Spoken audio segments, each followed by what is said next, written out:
హరే కృష్ణ. భక్తులందరికీ ప్రణామాలు. స్వాగతం, సుస్వాగతం. ఈరోజు మనం 18వ అధ్యాయం 18 అధ్యాయాలు కూడా భగవద్గీత చెప్పుకోబోతున్నాము.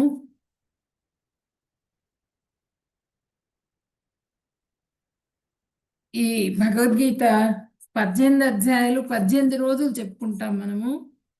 దీన్ని మనకి కండక్ట్ చేస్తున్న వారు రాధా గోవింద ఆలయం వారు మనకి ఈ అవకాశాన్ని కల్పించారు.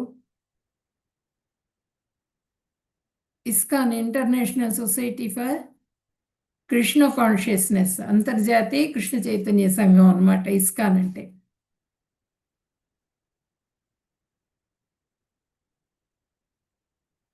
హరే కృష్ణ.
హరే కృష్ణ మాతాజీ, వాయిస్ రావట్లేదు.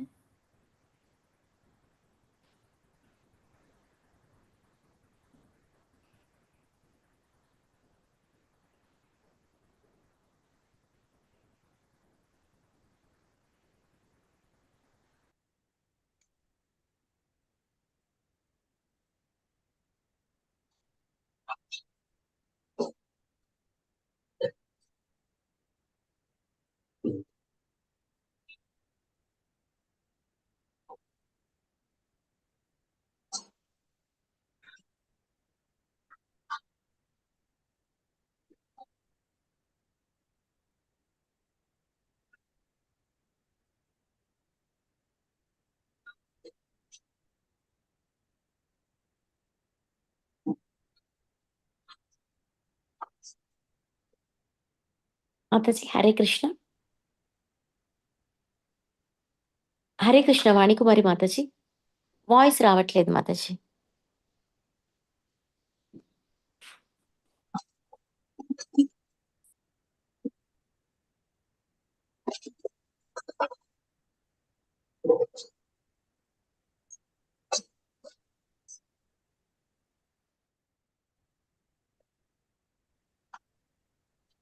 రావట్లేదు మాతాజీ.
హరే కృష్ణ మాతాజీ. ఒకసారి లీవ్ అయ్యి జాయిన్ అవ్వండి మాతాజీ. వస్తున్నాను.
హరే కృష్ణ మాతాజీ, వాయిస్ వినపడడం లేదు మాతాజీ.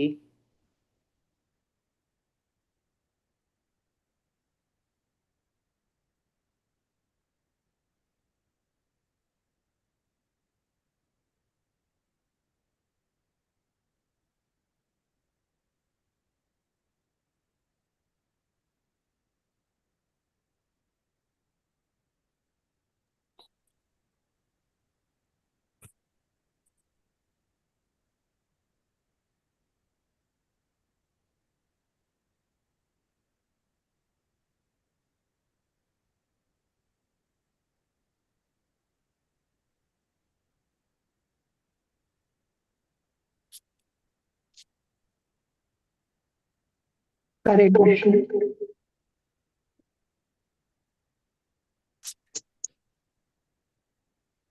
హరే కృష్ణ.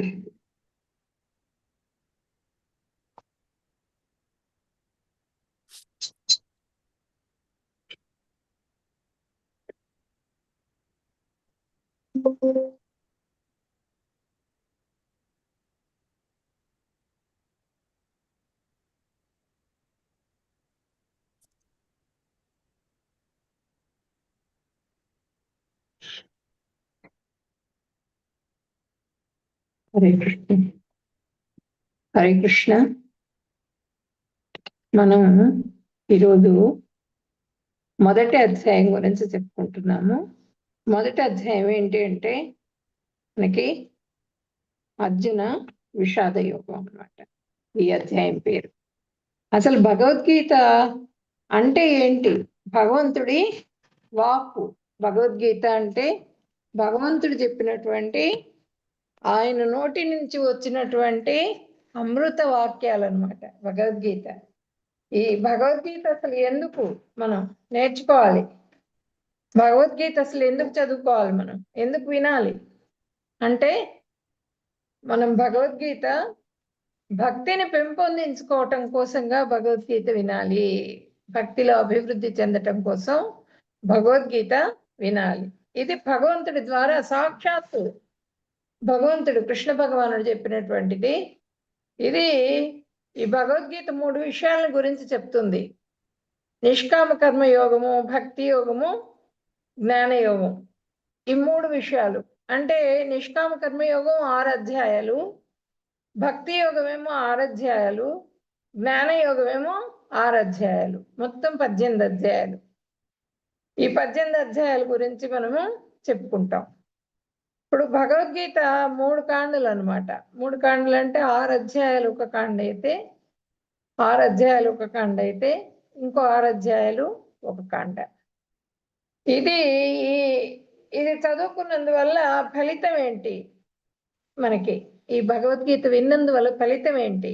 అంతఃకరణ శుద్ధి అన్నమాట. మనకి అంతఃకరణ శుద్ధి కలుగుతుంది, భగవత్ ప్రాప్తి కలుగుతుంది. మనకి భగవత్ ప్రాప్తి కలుగుతుంది, బ్రహ్మ ప్రాప్తి కూడా కలుగుతుంది. భగవద్గీత విన్నందువల్ల, చదివినందువల్ల మనకి భగవంతుడిది ఆయన కృప లభిస్తుంది. మనకి భగవద్గీత ఒక అందమైన బాక్స్ అనుకుంటే, పైన మూత మనకి 6 అధ్యాయాలు అయితే, కింద పార్ట్ ఒక 6 అధ్యాయాలు అయితే, అంటే పైది నిష్కామ కర్మయోగం అనుకుంటే, కిందదేమో జ్ఞానయోగం. ఈ రెండిటికి మధ్యలో భక్తి యోగం పెట్టారు. ఈ భక్తి యోగం ఏంటంటే అంత పవిత్రమైంది అనమాట, అంత గుహ్యమైంది. మనం ఎట్లా అయితే గోల్డ్ మణులు అన్ని కూడా మనం ఎలా అయితే దాచుకుంటామో, అదే విధంగా దీన్ని మనము ఆ 2 అంటే జ్ఞాన యోగము, నిష్కామ కర్మ యోగము, ఈ రెండింటి మధ్యలో మనకి భక్తిని పెట్టడం జరిగింది. అతి గుహ్యమైంది ఇది. ఈ నిష్కామ కర్మ యోగాన్ని ఆచరించిన, జ్ఞాన యోగాన్ని ఆచరించిన, రెండింటికి వాటికి తోడుగా మనము భక్తిని చేసుకుంటేనే అవి ప్రతిఫలాన్ని ఇస్తాయి అన్నమాట, ఫలాన్ని ఇస్తాయి. లేకపోతే ఫలాన్ని ఇవ్వవు. నిష్కామ కర్మ యోగం కానీ, జ్ఞాన యోగం కానీ రెండింటికి కూడా భక్తిని తోడుగా చేసుకుని మనము చేయాలన్నమాట. అప్పుడు మనకి అంతఃకరణ శుద్ధి అనేది జరుగుతుంది. అతి రహస్యత్యాత్ అంటే అతి రహస్యమైంది భక్తి యోగం అనేది. ఉభయ సంజీవకత్వాత్. ఉభయ సంజీవకత్వాత్ అంటే ఉభయ సంజీవన్ లాంటిది అనమాట మనకి. అంటే నిష్కామ కర్మయోగాన్ని, జ్ఞానయోగాన్ని రెండింటిలో కూడా మనకి ఫలాన్ని ఇస్తుంది భగవద్గీత భక్తి చేయటం ద్వారా. ఇప్పుడు ఇక్కడ చూడండి, ప్రభుపాదుల వారు 5 సంవత్సరాల వయసు నుంచి ఈ భగవద్గీతని, ఈ భగవంతుణ్ణి ఆరాధించారు ఆయన. అంటే వారి తండ్రి శుద్ధ వైష్ణవులు. ఇక్కడ చూడండి, 5 సంవత్సరాల పిల్లవాడప్పుడు ఆయన జగన్నాథుడిది రథయాత్ర చేశారు. అందరూ తన ఫ్రెండ్స్ అందరితో అన్ని వాయిద్యాలన్నీ ఒక్కొక్కళ్ళు వాయిస్తుంటే ఆ వీధిలో బారికి ఆ రథం పట్టుకొని రాగారట. ఇక్కడ చూడండి, ఇక్కడ ప్రభుపాదుల వారు ఇక్కడ సెకండ్ స్లైడ్ లో సెకండ్ ఫోటో ఉంది కదా. సెకండ్ ఫోటోలో మనకి భక్తి సిద్ధాంత సరస్వతి గారు వారి గురువు గారు అనమాట.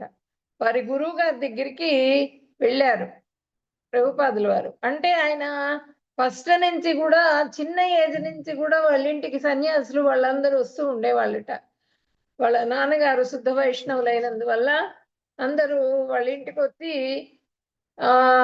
ప్రసాదం తీసుకుని వెళ్తూ ఉండేవారు. వాళ్ళు వచ్చిన వాళ్ళ పద్ధతులు కానీ వాళ్ళ ఇది బిహేవియర్స్ అవి నచ్చక అయినా చాలా రోజులు ఇష్టపడలా.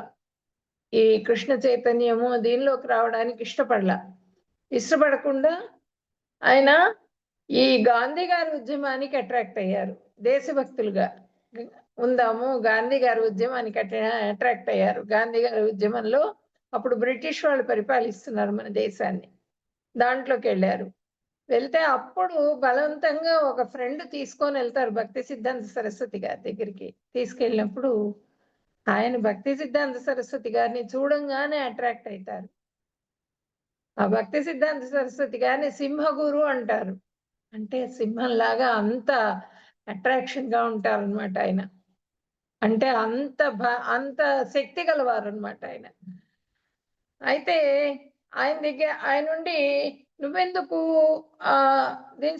దేశాన్ని కాపాడటం కోసంగా నువ్వెందుకు వెళ్ళటము, చాలా మంది ఉన్నారు దేశాన్ని కాపాడడానికి, దాంట్లోకి ఆ ఉద్యమంలోకి వెళ్ళేవాళ్ళు. నువ్వు చక్కగా ఈ కృష్ణ చైతన్యంలోకి రా, ఈ కృష్ణుడి గురించి ప్రచారం చేయి. నువ్వు మంచి ఇంగ్లీష్ మాట్లాడుతున్నావు, నువ్వు కృష్ణుడి గురించి ప్రచారం చెయ్యి. నువ్వు మనుషుల మనస్తత్వాల్లో మార్పు రావాలి. అప్పుడు ఈ దేశాలు పోరాటాలు ఇవన్నీ కూడా తగ్గుతాయి. ఈ ఆశ, మనిషికి ఆశ ఎక్కువైపోతుంది. ఆ ఆశ ఎలా తగ్గుతుంది? భక్తి యోగంలో ఉన్నప్పుడు వాళ్ళకు ఉన్న దాంట్లో తృప్తి పడుతూ వాళ్ళు ఆనందంగా ఉండగలుగుతారు. కాబట్టి నువ్వు ఈ భక్తి అంటే ఏంటి, కృష్ణ చైతన్యం అంటే ఏంటి అన్నది అందరికీ ప్రచారం చెయ్యి అని చెప్పినని ఆయన చెప్పడం జరిగిందనమాట భక్తి సిద్ధాంత సరస్వతి గారు. తర్వాత ఇప్పుడు నేను చిన్న వయసులో ఉన్నాను కాబట్టి కొన్ని రోజులు ఆగి మీ దగ్గరికి వస్తానని చెప్పి ఆయన వెళ్ళిపోయారు. అట్రాక్ట్ అయ్యారు గురువు గారికి, కానీ మళ్ళీ కొన్ని రోజులాగా వస్తానని వెళ్ళిన వారు తర్వాత ఆయన కృష్ణ చైతన్యంలోకి రావడం జరిగింది. తర్వాత ఈ 70 సంవత్సరాల వయసప్పుడు కార్గో షిప్ లో బయలుదేరి అమెరికాకు వెళ్ళారు. కార్గో షిప్ అంటే ఏంటి, చాలా వస్తువులన్నీ తీసుకొని వెళ్తారు. దాంట్లో పెద్ద పెద్ద మెషిన్స్ అవన్నీ కూడా తీసుకొని వెళ్తారు కార్గో షిప్ లో. మామూలుగా మనుషులు ఎక్కేది కాదు, అది చాలా అతలాకుతలంగా ఉంటుంది, ఇలా కదిలిపోతూ ఉంటుంది అనమాట. ఆ షిప్ లో 40 రూపాయలు దగ్గర పెట్టుకున్నారంతే. ఒక ట్రంకు పెట్ట, ఒక భాగవతం పుస్తకము, మళ్ళా భగవద్గీత బుక్కు అవి పెట్టుకున్నారు. ఒక పాత టైప్ రైటర్ ఒకటి పెట్టుకున్నారు, వెళ్ళిపోయారు అమెరికాకి. మనం వేరే పక్క ఊరికి వెళ్ళాలంటేనే చాలా ప్రయత్నాలు చేస్తాం, అన్ని విషయాలు కనుక్కుంటాం. వాతావరణం ఎలా ఉంటుంది, అక్కడ భోజనం దొరుకుతుందా దొరకదా, ఉండటానికి వసతి ఉంటుందా, ఇవన్నీ అడుగుతాం. కానీ అవన్నీ ఏవి కూడా ఆయన చూసుకోలే. ఈ గురువు గారి మీద మాట మీద శ్రద్ధతో ఆ గురువు గారి చెప్పింది వినాలి, ఆ గురువాక్యాన్ని పాటించాలి అనే దాంట్లో ఆయన ఆ కృష్ణ భక్తితో, కృష్ణుడి మీద ఉన్నటువంటి విశ్వాసంతో, గురువు మీద ఉన్నటువంటి విశ్వాసంతో ఆయన వెళ్ళిపోయారు. అలాగే వెళ్ళిపోయారు. చాలా మంది ఆయన్ని వద్దు, నువ్వు ఇంత పెద్ద వయసులో వెళ్ళడానికి కష్టపడతావు వద్దని చెప్పనని అబ్జెక్ట్ చేశారు. అయినప్పటికీ కూడా ఆయన ఆ షిప్ లో బయలుదేరి వెళ్ళటం జరిగింది. వెళ్ళిన తర్వాత అక్కడ ఉండటానికి లేదు, చాలా అవమానాలు భరించారు. పార్కుల్లో కూర్చొని కృష్ణుడి గీతాలు పాడుకుంటూ హరే కృష్ణ మంత్రం చెప్పుకుంటూ హరే కృష్ణ జపం చేస్తూ ఫస్ట్ హిప్పీలందరినీ కూడా ప్రేమతో వాళ్ళందరినీ అట్రాక్ట్ చేసుకోవడం జరిగింది. ఆ హిప్పీలందరినీ అట్రాక్ట్ చేసుకుని వాళ్ళందరినీ కూడా కృష్ణ చైతన్యంలోకి తీసుకొని వచ్చారు. తీసుకొని వచ్చిన తర్వాత ఆయన్ని గురించి పూర్తిగా అందరికీ తెలిసిపోయింది. వాళ్ళ పేరెంట్స్ అందరూ కూడా వచ్చి ఆయన్ని ఫస్ట్ అందరూ కూడా ఎందుకు ఇట్లా చేస్తున్నావు అని చెప్పినని ఆయన అవమానించిన వాళ్ళందరూ కూడా ఆయనకు వచ్చి పాదాలకు మొక్కటం మొదలుపెట్టారు. తర్వాత బ్యాక్ టు గాడ్ హెడ్ అనేటువంటి పత్రికను స్థాపించారు. వారు రాసినటువంటి పుస్తకాలకి భాష్యాలు ఎన్ని రాశారంటే 2 hours నిద్రపోయేవారట. మొత్తం పుస్తకాలన్నింటికీ కూడా మనం నార్మల్ మ్యాన్ కూడా అర్థం చేసుకోగలిగేట్టుగా భాష్యాలు రాశారు అన్నింటికీ కూడా. ఆ భాష్యాలు చదవటానికే మన జీవితం సరిపోదు. ఆ బుక్స్ మొత్తం చూడండి, ఇక్కడ చూపిస్తున్నారు. ఆ బుక్స్ అన్ని కూడా భాష్యాలు రాయటం జరిగిందనమాట. ఆయన పార్షదులు, భగవంతుడు పంపిస్తే మన గురించి వచ్చినటువంటి సైన్యాధికారి. ఇప్పుడు దేవతలకి సైన్యాధికారి ఎవరంటే కార్తవీర్యుడు. ఎవరంటే మన ఈయన సుబ్రహ్మణ్యేశ్వర స్వామిని చెప్తారు. అలాగే మన కృష్ణ చైతన్యానికి సైన్యాధికారి ఎవరు అంటే ప్రభుపాదుల వారు. సైన్యం మొత్తాన్ని కూడా ఆయన ఒక్క తాటి మీద నడిపించారు, ఇప్పటికి కూడా నడిపిస్తున్నారు అనమాట. అంత కృష్ణ చైతన్యంలో అందరినీ కూడా తీసుకొని వచ్చి అందరినీ కూడా భక్తిలో అభివృద్ధి చెందేట్టుగా చేస్తున్నారు. నెక్స్ట్ ఇది చెప్పేశాను. ఒక్క నిమిషం. ఇక్కడ ప్రభుపాదుల వారు, ఫస్ట్ ఫోటో ప్రభుపాదుల వారు, రెండవది గురు మహారాజ్, మా గురు మహారాజ్. వీరు మనకి గురువుగా దీక్షలు ఇస్తూ ఉంటారు. మనకి మొత్తం టెంపుల్స్ అన్నింటికి కూడా ఈయన అన్నింటినీ కూడా చూసుకుంటూ ఉంటారు అనమాట. టెంపుల్స్ అన్నింటినీ కూడా.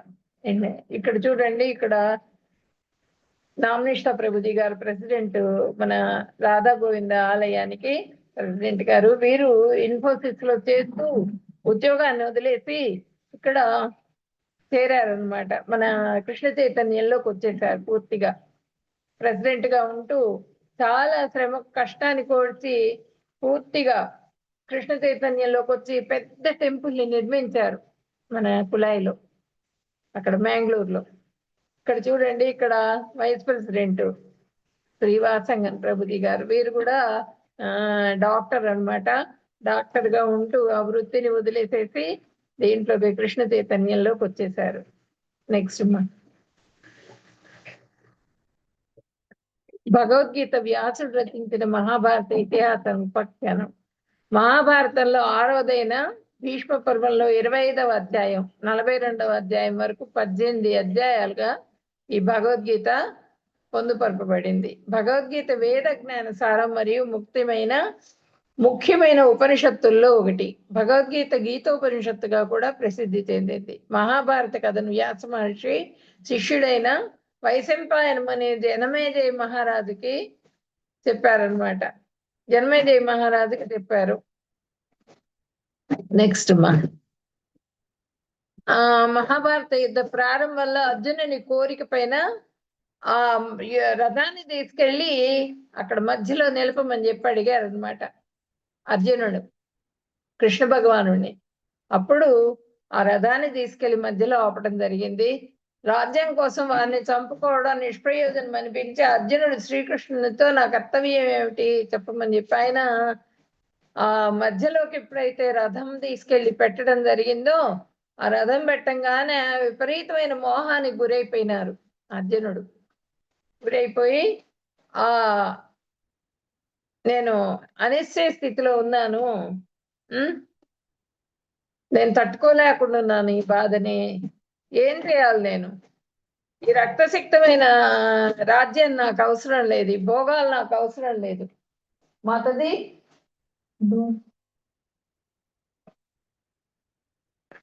ఈ రాజ్యం నాకు అవసరం లేదు, రక్తసిక్తమైన రాజ్యాన్ని నేను అనుభవించను అని చెప్పారు. తర్వాత ఈ భోగాలు నాకు అవసరం లేదు, మొత్తం ఇది మొత్తం కూడా, వ్యవస్థ మొత్తం కూడా నాశనం అయిపోతుంది, వర్ణ వ్యవస్థ మొత్తం నాశనం అయిపోతుంది, కాబట్టి నేను యుద్ధం చెయ్యను అని చెప్పారు. అట్లా ఆయన యుద్ధానికి ఇష్టపడలేదు, భగవంతుడి దగ్గర పాదాల దగ్గర కూర్చుండిపోయారు. ధృతరాష్ట్రుడు అతని కార్యదర్శి అయిన రథసారథి అయిన సంజయునికి మధ్య జరిగిన సంభాషణగా భగవద్గీత మొదలవుతుంది. ధృతరాష్ట్రుడికి సంజయుడికి మధ్య సంవాదం భగవద్గీత మొదలయ్యేది. ఫస్ట్ శ్లోక ధృతరాష్ట్రుడి శ్లోకంతో మొదలవుతుంది అనమాట. ఇది 18 అధ్యాయాలు. అర్జునుడి విషాద యోగము, సాంఖ్య యోగము, కర్మయోగము, జ్ఞాన యోగము, కర్మ సన్యాస యోగము, ఆత్మ సంయమన యోగము, ఇవి 1 నుంచి 6 అధ్యాయాలు. జ్ఞాన యోగము, అక్షర పరబ్రహ్మ యోగము, రాజ విద్య, రాజగుహ్య యోగము, విభూతి యోగము, విశ్వరూప సందర్శన యోగము, భక్తి యోగము, ఇవి 7 నుంచి 12 వరకు. 13 నుంచి 18 వరకు క్షేత్రజ్ఞ విభాగ యోగము, గుణత్రయ విభాగ యోగము, పురుషోత్తమ ప్రాప్తి యోగము, దైవాసుర సంపద్ విభాగ యోగము, శ్రద్ధాత్రయ విభాగ యోగము, మోక్ష సన్యాస యోగము.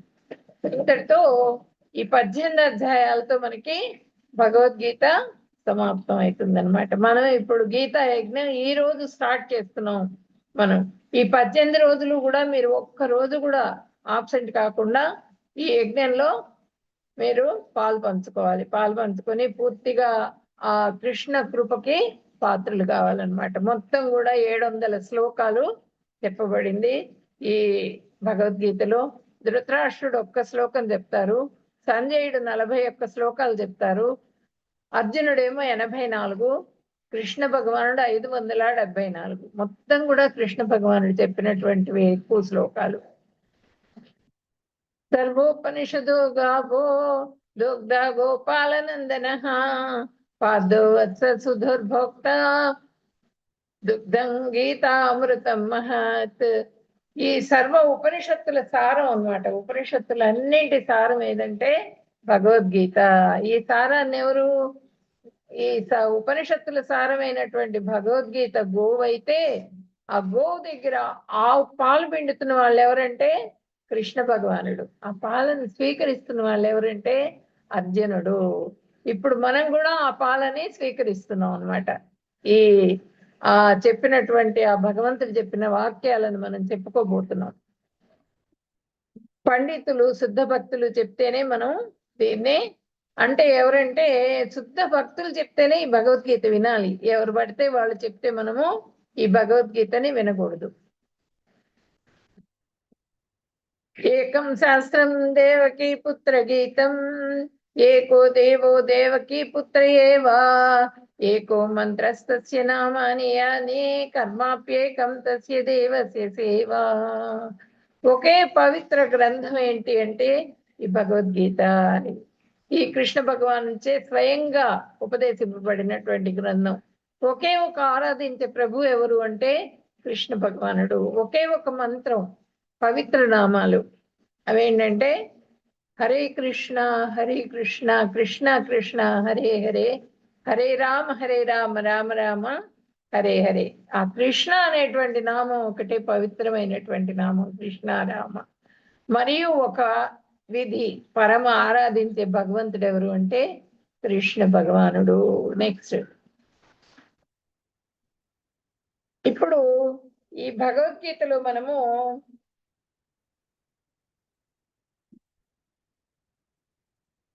భక్తి యోగం సహాయం లేనిదే నిష్కామ కర్మ యోగం, జ్ఞాన యోగం ఫలితం ఇవ్వవు.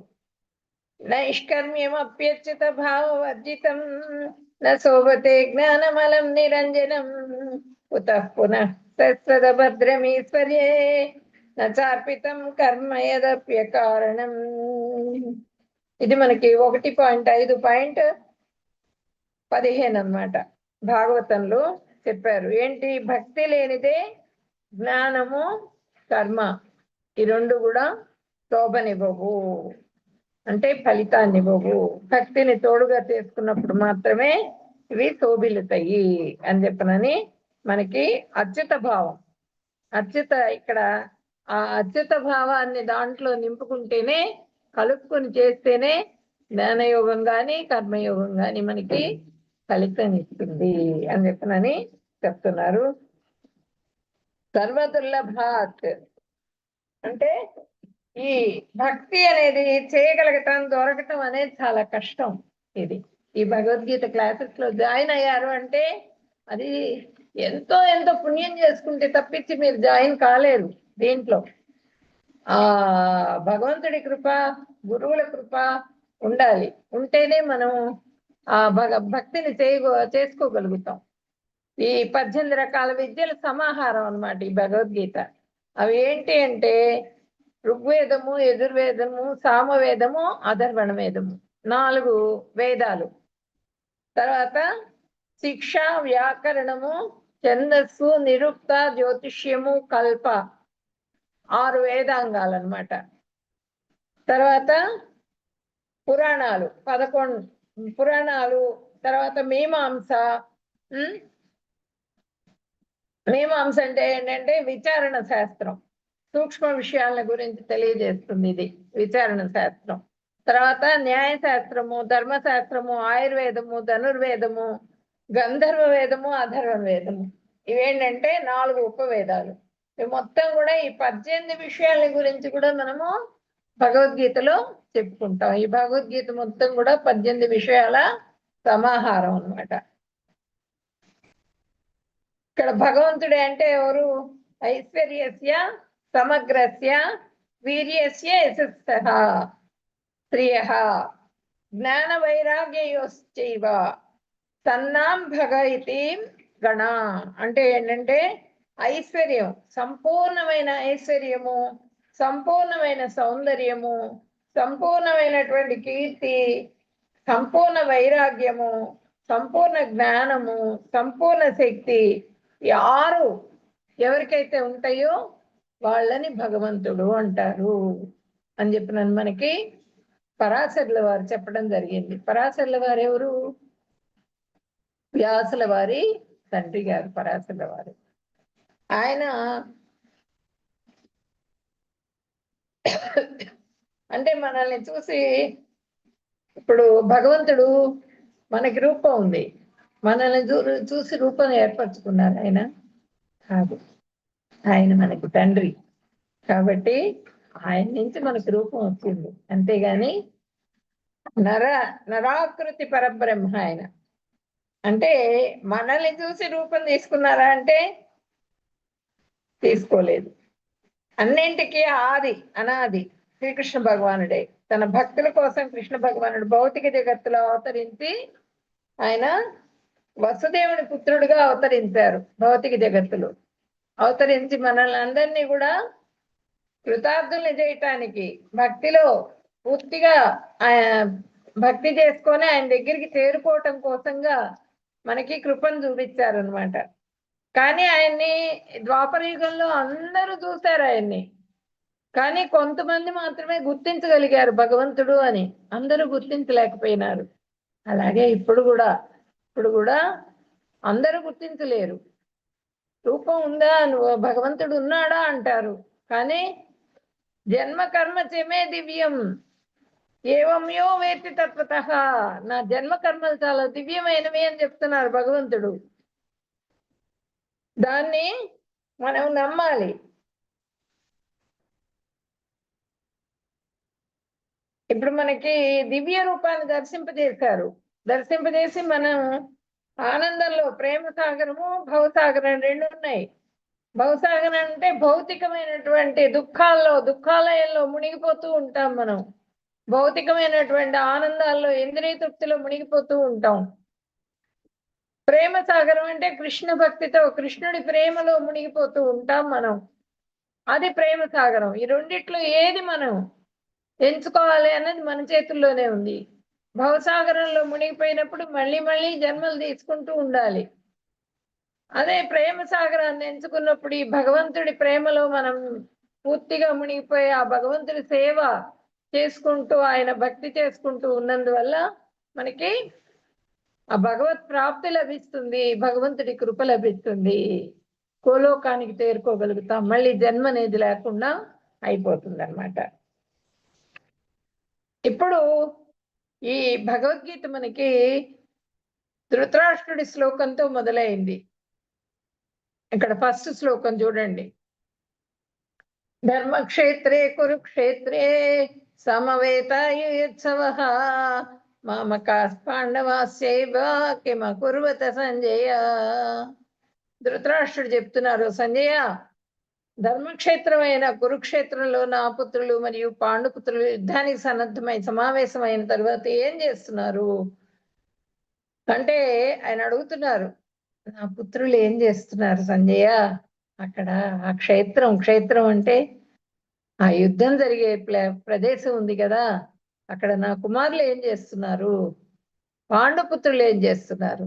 ఇక్కడ చూడండి, భేదం చూపించేశాడు. తమ్ముడి కుమారులు కూడా తన కుమారులు అనుకోవాలి, ఆ మాట అనుకోవట్లేదు. తన కుమారుల గురించే ఎక్కువ ఆసక్తి చూపిస్తున్నాడు అనమాట. ఏం చేస్తున్నారు అని అడుగుతున్నాడు. సంజయుడు చెప్తున్నారు. ఏం చెప్పారు? ఏం చేస్తారు? యుద్ధానికి వచ్చినప్పుడు యుద్ధం చేస్తారు. ఇటువంటి సందేహం ఎందుకు కలిగింది నీకు అని చెప్పి సంజయుడు అడుగుతారనమాట. అడిగితే అది ధర్మక్షేత్రం కదా, అప్పుడు చెప్తారు ధర్మక్షేత్రం అని. ఇది ధర్మక్షేత్రం కదా. ధర్మక్షేత్రం అంటే ఏంటి? ఆ కురు మహారాజు 100 యాగాలు చేశారట. ఆయన దీన్ని పొందారు, వరాన్ని. ఏంటంటే ఎవరైతే ఆ క్షేత్రంలో కాలు పెడతారో వాళ్ళందరూ కూడా పుణ్యాత్ములుగా మారిపోతారు, ధర్మాత్ములుగా మారిపోతారు అని. అట్లా ధర్మాత్ములుగా మారిపోయి ఆ క్షేత్ర ప్రభావం మూలంగా నా కుమారులు ఏమన్నా రాజీకి వచ్చి రాజీ వాళ్ళ దగ్గరికి వెళ్ళి, పాండవుల దగ్గరికి వెళ్ళి రాజీ చేసుకుంటున్నారా, వాళ్ళ రాజ్యం వాళ్ళకి ఇచ్చేస్తా ఉంటున్నారా? ఆయనకు సందేహం కలిగింది. అంటే ఏంటంటే కుట్ర అనమాట. కుటిలుడు ఆయన ధృతరాష్ట్రుడు. తన కుమారులే చక్రవర్తులు కావాలి అనేటువంటి ఉద్దేశం మనసులో ఉంది. అందుకని చెప్పినని అది బయటికి కనిపించకుండా ఏం జరుగుతున్నది అని అడుగుతున్నాడు అనమాట. అప్పుడు సంజయుడు చెప్పాడు. సంజయుడు అక్కడ అసలు స్టార్టింగ్ ఎట్లా భగవద్గీత చూస్తూ ఉన్నారు. యుద్ధం జరుగుతున్నది, సైన్యం అంతా సమీకరించుకున్నారు, సైన్యం అంతా 2 భాగాలు అయిపోయినారు. వాళ్ళు 11 అక్షౌహిణులు కౌరవులు, పాండవులేమో 7 అక్షౌహిణులు, అందరూ కూడా ఉన్నారు.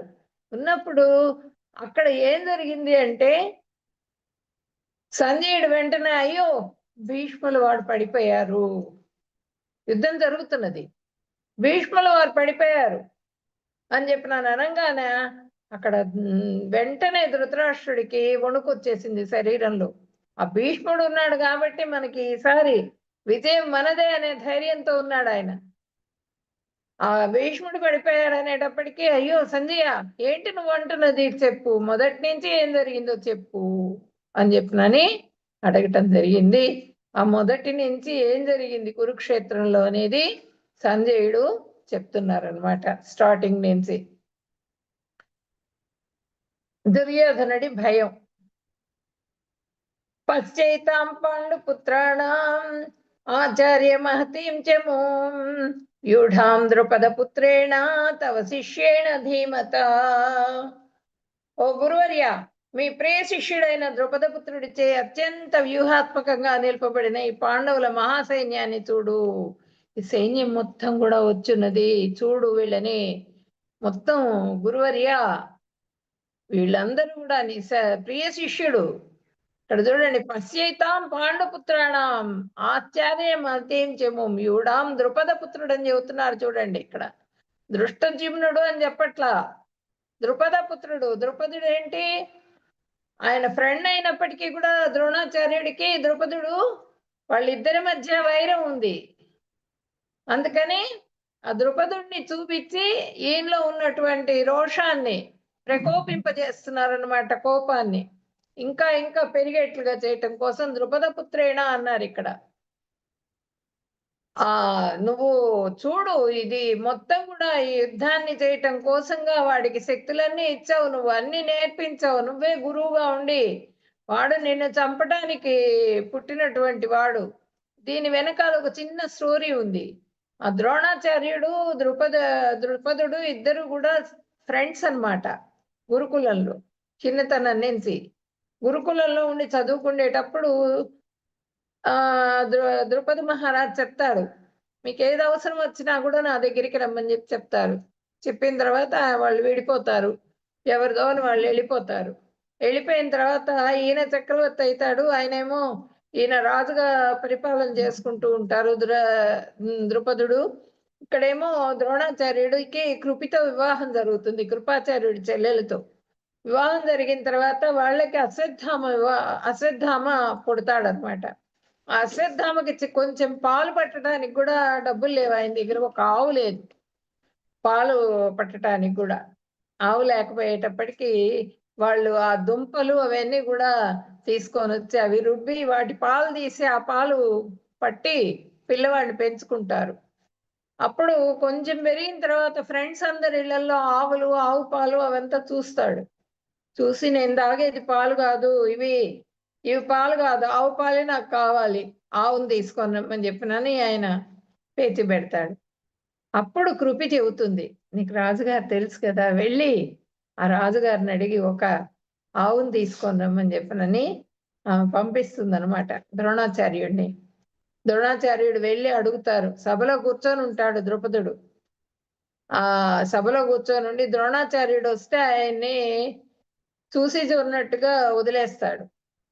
మేతుడికి కనీస మర్యాద కూడా చేయడం అనమాట, ఆహ్వానించడు. అయినా కూడా ఈయన నేను నువ్వు స్నేహితులం కదా, నేను కష్టంలో ఉన్నాను, నాకు కొంచెం బిడ్డకు పాలు పట్టుకోవడానికి ఒక ఆవు కావాలి అని అడుగుతారు. అట్లా ఆవును తీసుకొని వచ్చి ఇవ్వమని చెప్పిన ఆవు కావాలని అడిగేటప్పటికీ, నీకు నాకు ఫ్రెండ్షిప్ ఏంటి, నేను మహారాజుని, నువ్వు బ్రాహ్మణుడివి, బీద బ్రాహ్మణుడివి, నీకు నాకు ఫ్రెండ్షిప్ ఏంటి, పొమ్మంటాడు. అప్పుడు ఆయన వచ్చేస్తారు అక్కడి నుంచి. వచ్చేస్తూ ఉండి అక్కడ బావిలో పిల్లలందరూ బావి చుట్టూ మూగి ఉంటే ఆ బావిలో పడ్డ బాల్ పడిపోయి ఉంటుంది. ఆ బాల్ని తీసి ఆ పిల్లలకి ఇస్తారనమాట. ఆ పిల్లలు ఎవరంటే పాండు కుమారులు, మళ్ళీ పాండవులు, కౌరవులు, వీళ్ళు అందరూ కూడా ఉంటారు, ఆడుకుంటూ ఉంటారు. అప్పుడు ఎవరు తీసిచ్చారు అని చెప్పి నన్ను భీష్ముల వారు కనుక్కొని ఈ ద్రోణాచార్యుడి విషయం తెలుసుకుని ద్రోణాచార్యుడిని అప్పుడు తన రాజ్యంలో పిల్లలందరికీ కూడా విద్యల్ని నేర్పించడం కోసంగా ఆచార్యుడిగా నియమిస్తారు. వీళ్ళందరికీ కూడా విద్యలు నేర్పించిన తర్వాత గురుదక్షిణగా ఏం కావాలి అని అడిగితే ఆ ద్రుపద మహారాజును పట్టి తీసుకొని రమ్మని చెప్తారనమాట ద్రోణాచార్యుడు. కౌరవులందరూ వెళ్తారు, వాళ్ళు తన్నులు తిని ఓడిపోయి వచ్చేస్తారు వెనక్కి. మళ్ళీ తర్వాత అర్జునుడు వెళ్తాడు. అర్జునుడు వెళ్ళి ఆ ద్రుపద మహారాజుతో యుద్ధం చేసి ద్రుపద మహారాజుని కట్టేసి తీసుకొచ్చి ద్రోణాచార్యుడి పాదాల దగ్గర పడేస్తాడు. అప్పుడు ఆ ద్రోణాచార్యుడు చెప్తాడనమాట ద్రుపదుడిని చూసి, నీ రాజ్యం నా అవసరమైపోయింది, కానీ నాకు రాజ్యం అవసరం లేదు, నీ రాజ్యాన్ని నువ్వేలుకోపో, వెళ్ళిపో ఇక్కడి నుంచి అని చెప్తాడు. చెప్పిన తర్వాత ఆయన రోషంతో, క్షత్రియుడు కదా, వెళ్ళిపోతాడు. వెళ్ళిపోయిన తర్వాత యజ్ఞం చేసి యజ్ఞంలో నుంచి యజ్ఞపుత్రికగా ఆ ద్రౌపదిని అర్జునుడికి భార్యగా చేయటం కోసంగా ద్రౌపదిని తీసుకుంటారు. తర్వాత యజ్ఞఫలం అనమాట. ఈ దృష్టజ్యుమ్నుడినేమో ఈ ద్రోణాచార్యుని చంపడం కోసంగా దృష్టజ్యుమ్నుడిని ఫలంగా తీసుకుంటారు, యజ్ఞఫలం. అప్పుడు వాళ్ళిద్దరు పుత్రుడు పుత్రిక కలుగుతారు ఆయనకి. అప్పుడు ఆ ద్రుపదుడి పుత్రుడి చేత అత్యంత వ్యూహాత్మకంగా నిలపబడింది ఆ సైన్యం మొత్తం కూడా, నిలపబడింది మొత్తం కూడా. ద్రుపదుడి పుత్రుడు దృష్టజ్యుమ్నుడికి కూడా విద్యలు నువ్వే కదా నేర్పించింది, నిన్ను చంపుతావని చెప్పినని తెలుసు వాడు నిన్ను చంపుతావని తెలిసి కూడా నువ్వు విద్యలు నేర్పించావే అంటే, ఒక బ్రాహ్మణుడు ఏంటంటే అంత సత్వగుణంలో ఉండి అంత సాఫ్ట్ నేచర్ కలిగి ఉంటారు. వాళ్ళకున్న విద్యను ఆ విధంగా ఇచ్చేస్తూ ఉంటారు అనమాట వాళ్ళు బ్రాహ్మణులు. నెక్స్ట్ అది ఎత్తి చూపుతున్నారు అనమాట ఇక్కడ. ఒక గురువుతో మాట్లాడాల్సిన పద్ధతి అది కాదు, అయినా కూడా ఎత్తి చూపించి మాట్లాడుతున్నారు ఇక్కడ. పాండవుల సైన్యంలో ఇక్కడ చెప్తున్నారు, ఏం చెప్తున్నారు? 4 నుంచి 6వ శ్లోకం వరకు ఎవరెవరున్నారు?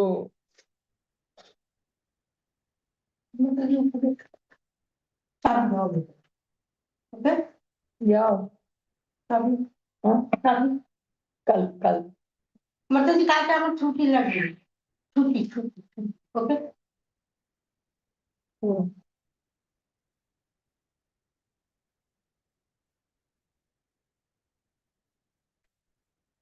अत्र सूरा महेश्वासा भीमार्जुन समायुधि युधानो विराटश्च द्रुपदस्य महारथः दृष्टकेतुश्चेकितानः काशीराजश्च वीर्यवान् पुरुजित् कुन्तिभोजश्च सेव्यश्च नरपुङ्गवः युधामन्यश्च विक्रान्त उत्तमौजाश्च वीर्यवान् सौभद्रो द्रौपदेयाश्च सर्व एव महारथः మహారథులు. వీళ్ళందరూ మహారథులు ఉన్నారు. 17 మంది ఉన్నారు మహారథులు వీళ్ళ సైన్యంలో, పాండవ సైన్యంలో. వాళ్ళందరూ మహారథులు అంటే ఏంటి? 10,000 మందితో వాళ్ళు యుద్ధం చేయగలుగుతారు మహారథులు. ఒక్కడే ఉంటాడు రథి, ఒక్కళ్ళే ఉండి 10,000 మందితో కూడా వాళ్ళు యుద్ధం చేయగల కెపాసిటీ కలిగి ఉంటారు వాళ్ళు మహారథులు. తర్వాత రథి అంటే ఏంటంటే 5,000 మందితో యుద్ధం చేయగలుగుతారు వాళ్ళు. ఒక్కళ్ళే ఉంటారు, 5,000 మందితో యుద్ధం చేయగలుగుతారు రథులు. తర్వాత అతిరథి, వీళ్ళు అర్జునుడు భీముడు అన్నమాట. అతిరథులు వీళ్ళు. ఎంతమంది వచ్చినా సరే వాళ్ళని ఎదుర్కోలేరు, ఎంతమందినైనా సరే ఎదుర్కోగలరు వాళ్ళు. అలాంటి వాళ్ళు అతిరథులు 2 ఉన్నారు వీళ్ళ సైన్యంలో. తర్వాత అర్ధరథి అంటే ఒక్కళ్ళతో కూడా వాళ్ళు సహాయం లేకుండా యుద్ధం చేయలేరు అర్ధరథులు అంటే. అలాంటి వాళ్ళు ఉన్నారు. తర్వాత ఇలాంటి వాళ్ళందరూ కూడా, గొప్ప వాళ్ళందరూ కూడా ఉన్నారు ఈ సైన్యంలో అని చెప్పారనమాట. అక్కడ సైన్యం 7 అక్షౌహిణులు అయినప్పటికీ కూడా వాళ్ళు ఎంతో ఎంతో ఎంతో ఎంతో విజయాన్ని సాధించాలి అనేటువంటి ఉత్సాహంతో ఉన్నారు వాళ్ళు. ఆ 7 అక్షౌహిణుల వీళ్ళు కూడా, సైన్యం కూడా పౌరుషంగా ఉన్నారు వాళ్ళందరూ కూడా అని ఇక్కడ దుర్యోధనుడు చెప్పడం జరుగుతున్నది. భయపడుతున్నాడు, వాళ్ళందరినీ చూసి ద్రోణాచార్యుడితో చెప్తూ భయపడుతున్నాడు అనమాట. నెక్స్ట్, अस्माकन्तु विशिष्टा ये तान् निबोध द्विजोत्तम नायक मम सैन्यस्य संज्ञार्थं तान् ब्रवीमि ते. ఓ బ్రాహ్మణోత్తమ, ఇక మన సైన్యంలో ఉన్న నాయకులు, సుప్రసిద్ధులు అయిన వాళ్ళ గురించి కూడా మీకు చెప్తాను. మన సైన్యంలో ఎవరున్నారో వాళ్ళ గురించి కూడా మీకు చెప్తాను, వినండి అని చెప్తున్నారు అనమాట ఇక్కడ. నెక్స్ట్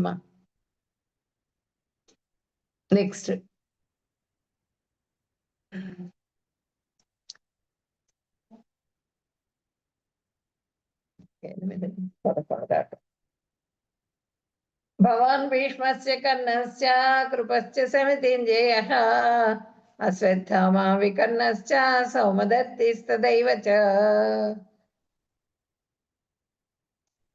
अन्येन बहवः सूराः मदर्थे त्यक्तजीविताः नानाशस्त्रप्रहरणाः सर्वे युद्धविशारदाः अपर्याप्तं तदस्माकं बलं भीष्माभिरक्षितं पर्याप्तं द्विदमे तेषां बलं भीमाभिरक्षितम् अयनेषु च सर्वेषु यथा भागमवस्थिताः भीष्ममेवाभिरक्षन्तु भवन्तः सर्व एव हि. ఇప్పుడు భవాన్ భీష్మస్య కర్ణస్య, యుద్ధంలో ఉన్నప్పుడు జయశీలురైన నీ వంటి మహాయోధులు, నీలాంటి వాళ్ళు అంటే నువ్వు మహనీయుడివి. భీష్ముడు, కర్ణుడు, కృపుడు, అశ్వత్థామ, వికర్ణుడు, సోమదత్తుని కుమారుడైన భూరిశ్రవుడు వీళ్ళందరూ కూడా ఉన్నారు మన వైపు. తర్వాత నా కోసం ప్రాణాలు అర్పించడానికి కూడా సిద్ధపడిన సూర్యులు కూడా ఉన్నారు ఇక్కడ. నా కోసం ప్రాణాలు వదిలేస్తారని చెప్తున్నారు. అంటే ఒక రాజు తను ప్రాణాలు వదిలి అందరినీ రక్షించాలి. కానీ ఆయన ఏం చెప్తున్నారు ఇక్కడ, ఆ చక్రవర్తి కావాలి అనే కాంక్షతో ఆ చక్రవర్తి అవటం కోసంగా ఇంతమంది సైన్యాన్ని పణంగా పెట్టడానికి రెడీ అయిపోతున్నాడు ఈయన దుర్యోధనుడు. అది నా కోసం ప్రాణాలు అర్పిస్తారు వాళ్ళని చెప్తున్నాడు అనమాట. తప్పు మాట. అంటే అపశకునం పలికాడు ఇక్కడ. అంటే వాళ్ళందరూ ప్రాణాలు అర్పించేస్తారు నా కోసము, అందరు చచ్చిపోతారు వాళ్ళంతా యుద్ధంలో, అంటే మనం ఓడిపోతాం అనే అపశకునం వచ్చేట్టుగా మాట్లాడుతున్నాడు అనమాట. మన సైన్య బలం అపరిమితం, మనది చాలా అపరిమితంగా ఉంది, 11 అక్షౌహిణులు. కానీ మన సైన్యంలో అపరిమితమైన సైన్యం ఉన్నప్పటికీ కూడా ఆ భీష్ముడు వారు రక్షిస్తున్నాడు మన సైన్యాన్ని. ఆయన ఉభయపక్షపాతి. కానీ అక్కడ భీముడి రక్షణలో ఉందే ఆ సైన్యం పరిమితమైనటువంటిది, చాలా తక్కువ మన సైన్యం కన్నా. అయినప్పటికీ కూడా వాళ్ళు చాలా రోషంగా ఆయన కథం దొక్కుతున్నాడు భీముడు. అలా ఉన్నది వాళ్ళ రక్షణలో ఉన్నటువంటి సైన్యం, ఆ విధంగా ఉంది అని చెప్తున్నారు. నెక్స్ట్ శంఖనాదాలు. అప్పుడు వెంటనే ఆయన ఎప్పుడైతే ఈ దుర్యోధనుడు భయపడుతున్నాడు అని తెలిసిందో, భీష్ముల వారు ఉన్నారు అని భీష్ముడు ఉభయపక్షపాతి అనేట్లుగా మాట్లాడాడో, భయపడుతున్నాడు అని రాజు భయపడుతున్నట్టు తెలిసినప్పుడు భయపడనివ్వకూడదు. వెంటనే ఆయన శంఖం పూరించాడు. అంటే యుద్ధానికి రెడీ అని చెప్పారనమాట ఇక్కడ 12-13 శ్లోకాలు.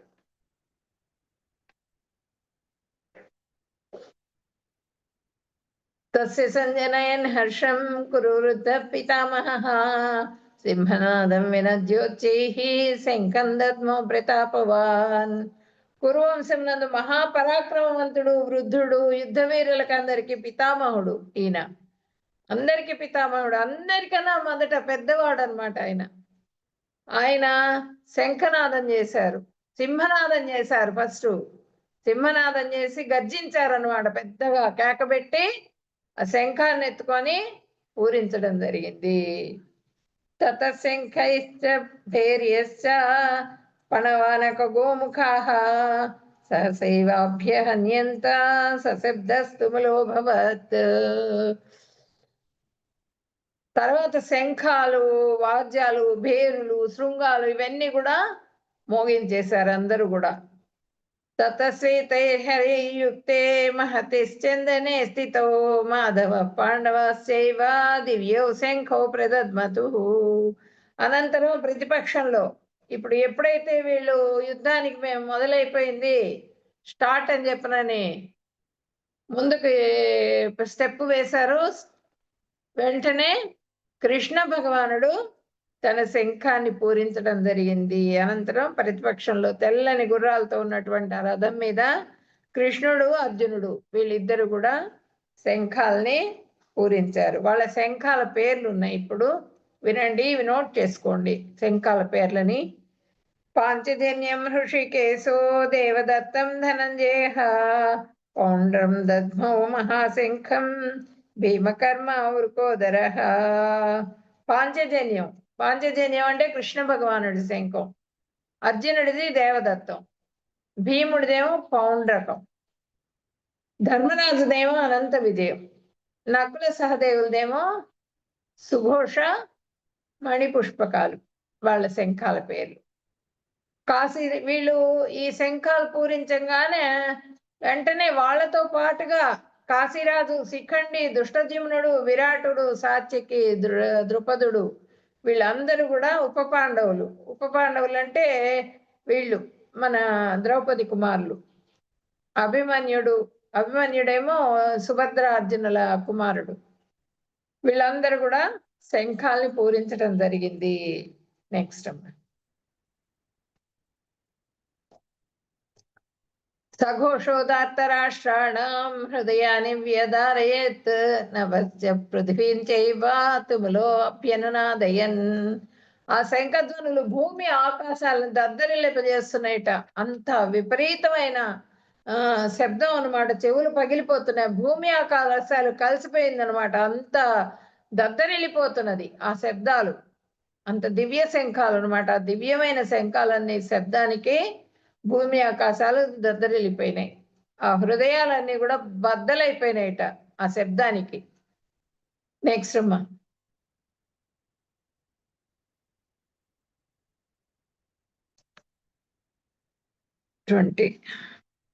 ఈరోజు కొంచెం పెద్ద అధ్యాయము స్టార్టింగ్ కాబట్టి కొంచెం 10 నిమిషాలు అటు ఇటు అవుతుందండి. రేపటి నుంచి టైంకి కరెక్ట్ గా కంప్లీట్ అవుతుంది. అదవ్యవస్థితాన్ దృష్ట్వా ధాతరాష్ట్రాన్ కపిధ్వజః ప్రవృత్తే శస్త్ర సంపాతే ధనురుద్యమ్య పాండవః ఋషికేశం తదా వాక్యం ఇదమాహ మహీపతే.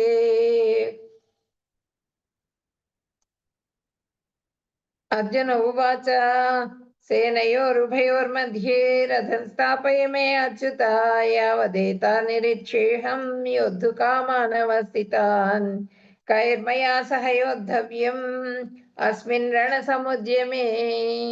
ఇప్పుడు ఆ సమయంలో ఈ శంఖాలన్నీ పూరించిన తర్వాత హనుమంతుడు ఉన్నటువంటి ధ్వజంగా ఉన్నటువంటి హనుమంతుడు ఉన్నట్ట ధ్వజం. ఇప్పుడు విజయ చిహ్నాలు అన్నమాట ఇవన్నీ కూడా.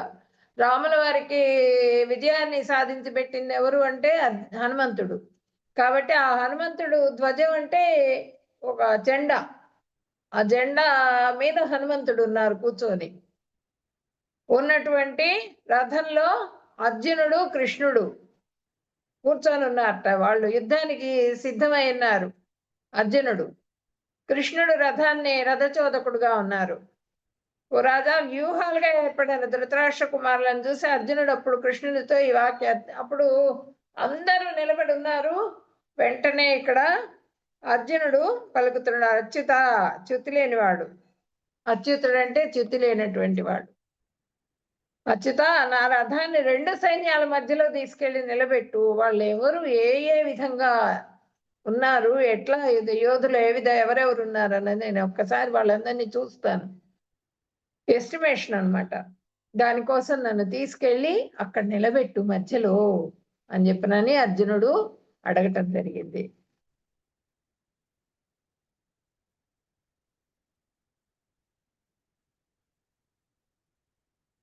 ఇరవై 21 నుంచి 27 వరకు.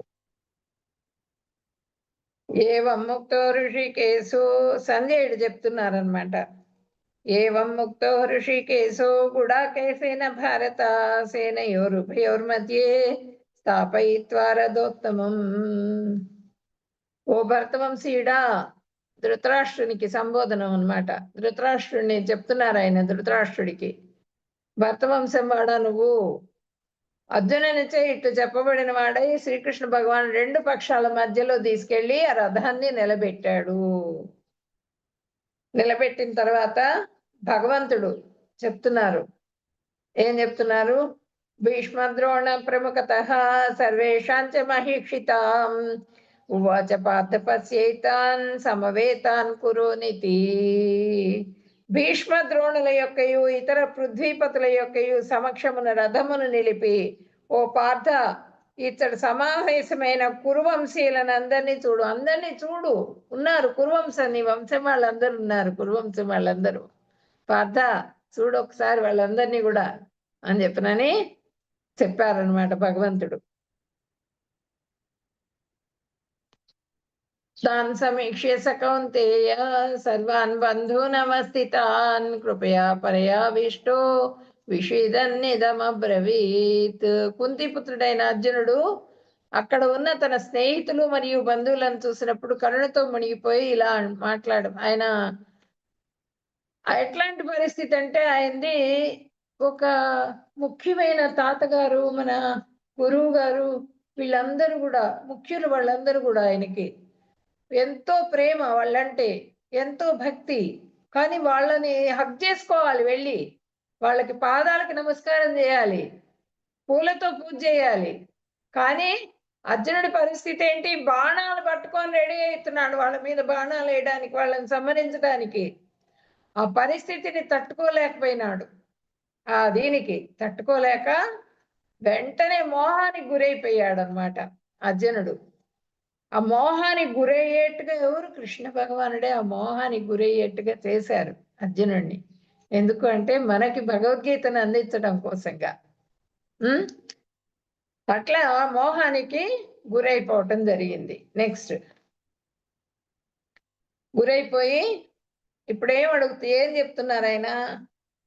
అర్జున ఉవాచ దృట్వేమం స్వజనం కృష్ణ యుత్సం సముపస్థితం సీదంతి మమ గాత్రాణి ముఖం చ పరిశుష్యతి.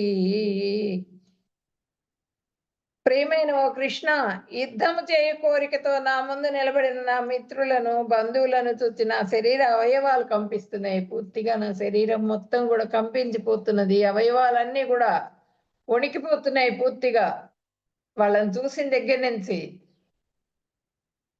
నెక్స్ట్ 30. ఓకే. వేపదస్య శరీరే మే రోమహర్షస్య జాయతే గాంధీవం సంసతే హస్తాత్ త్వచైవ పరిదహ్యతే. నా దేహం అంతా కంపిస్తున్నది, పులకలు కలుగుతున్నది, నా గాంధీవ ధనస్సు చేతి నుండి జారిపోతున్నది, నా చర్మం ఎండిపోతున్నది. ఇప్పుడు మనకి ఏదైనా ఎవరైనా ఇంట్లో వాళ్ళకి బళ్ళు బాగలేదు, హార్ట్ అటాక్ వచ్చింది, హెల్త్ బాగాలేదు, చనిపోయే స్థితిలో ఉన్నారంటే మనకు కూడా ఇటువంటి పరిస్థితే వస్తుంది. అవయవాలు కంపించడం, నోరు ఎండిపోవటం, దేహం మొత్తం ఉడికిపోవటం, రోమాలన్నీ నిక్కపొడుచుకుంటాయి. తర్వాత చేతుల్లో ఏ వస్తువు ఉంటే అది జారిపోతుంది మనకి. ఆయనకి చేతిలో గాంధీవం ఉంది, గాంధీవం జారిపోయింది. చర్మం ఏమో మండుతుంది. ఎందుకు? ఆ లోపల బ్లడ్ అంతా దబదబ ప్రవహిస్తుంది లోపల. ఆ లోపల నుంచి వేడిగా మనకి ఆవిర్లు వస్తాయి అన్నమాట. దాంతో హరే కృష్ణ చర్మం మొత్తం కూడా మండిపోతూ ఉంటుంది. కాళ్ళు నిలబడలే, పూర్తిగా శక్తిహీనం అయిపోతాం. పూర్తిగా నరాలన్నీ కూడా వీక్నెస్ వచ్చేస్తుంది. వచ్చి కూర్చుండిపోతాం, చతికిలు పడిపోతాం. ఏదన్నా విషయం, వినకూడని విషయం విన్నప్పుడు, ఇంట్లో ఏదైనా జరుగుతున్నప్పుడు, జరగకూడనిది జరుగుతున్నప్పుడు మనకి జరిగేటువంటి పరిస్థితి ఆ విధంగా ఉంటుంది. అదే పరిస్థితికి ఇక్కడ అర్జునుడు లోనయ్యారనమాట. మనస్సు మరిచిపోతానేంటి, ఎందుకు వచ్చాడు తను? క్షత్రియుడు, యుద్ధం చేయాలి, కానీ యుద్ధం నేను చేయను అనే స్థితికి వచ్చేసాడు, అనిశ్చయ స్థితికి వచ్చేసాడు. మనం ఏంటి అన్నది మర్చిపోతాం. మర్చిపోయినప్పుడు, మనం చేయాల్సిన పనిని మర్చిపోయినప్పుడు, ఇంట్లో ఎవరికైనా హార్ట్ అటాక్ వచ్చింది, ఏడుస్తూ కూర్చున్నాం మనం అక్కడ చతికిల పడి, మనిషి బతుకుతాడా? మనం చేయాల్సిందేంటి? మంచి డాక్టర్ ఎవరు, మంచి హాస్పిటల్ ఎక్కడ, టకటక అంబులెన్స్ పిలవటం, వాళ్ళని తీసుకొని వెళ్ళటం, ఈ ఏర్పాట్లన్నీ చూడాలి. కానీ ఇక్కడ అర్జునుడు ఏం చేయాలి? మొత్తాన్ని ధర్మాన్ని ప్రతిష్టాపన చేయటం కోసంగా వచ్చాడు ఇక్కడ యుద్ధానికి. కానీ ఆ యుద్ధం చేయనంటున్నాడు, మనసు ఒప్పుకోవట్లా, చతికిలు పడిపోయినాడు అక్కడ కృష్ణ భగవానుడి పాదాల దగ్గర. నెక్స్ట్ అమ్మా.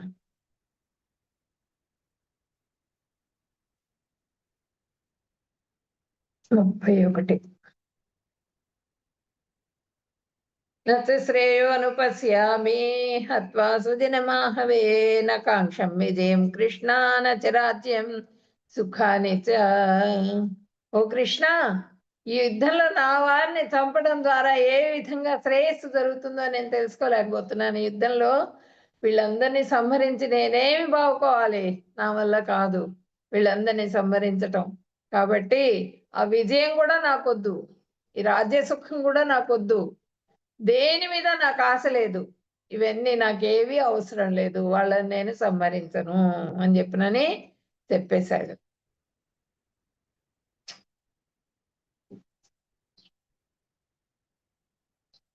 36.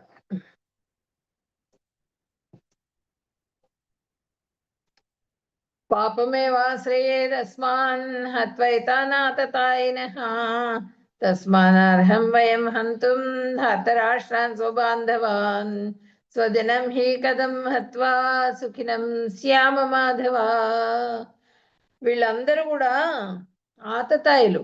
ఇటువంటి దుర్మార్గుల్ని చంపినందువల్ల నాకు ఉపయోగం ఏం లేదు. ధృతరాష్ట్రుడి పుత్రులందరూ కూడా వాళ్ళు పాపులు కాబట్టి వాళ్ళని చంపటం ఆ బంధువులు, పైగా వాళ్ళు నాకు ఆ బంధువుల్ని చంపటం నాకు తగదు. ఓ మాధవ, ఈ సంబంధీకుల్ని చంపటం వల్ల కలిగే లాభం ఏంటి? మేము సుఖంగా ఎలా ఉండగలం అని అడుగుతున్నాడు. అంటే ఏంటంటే వాళ్ళు చచ్చిపోతారు, యుద్ధంలో చచ్చిపోతే వాళ్ళు స్వర్గానికి వెళ్ళిపోతారు. బంధువులందరినీ చంపి నేను నరకానికి వెళ్ళిపోతా. బంధువుల్ని, తాతగారిని, గురువు గారిని, ఈ పాపం అంతా నేను పోగు చేసుకోవాలా? అవసరం అదంతా? నాకు కృష్ణ, నేను ఇదంతా చేయలేను, నా వల్ల కాదు అని చెప్పినని ఆయన భగవంతుడితో చెప్పుకుంటున్నారు అనమాట. పాప భీతి వస్తున్నది ఆయనకి. 36-38.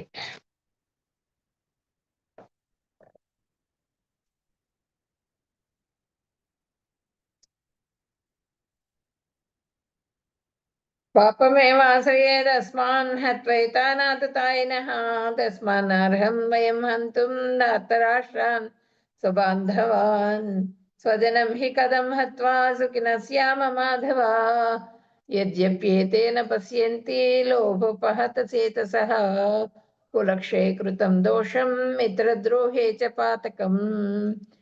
కథన్న జ్ఞేయమస్మాభిః పాపాదస్మాన్నివర్తితుం కులక్షయ కృతం దోషం ప్రపద్యేద్భిర్జనార్దన.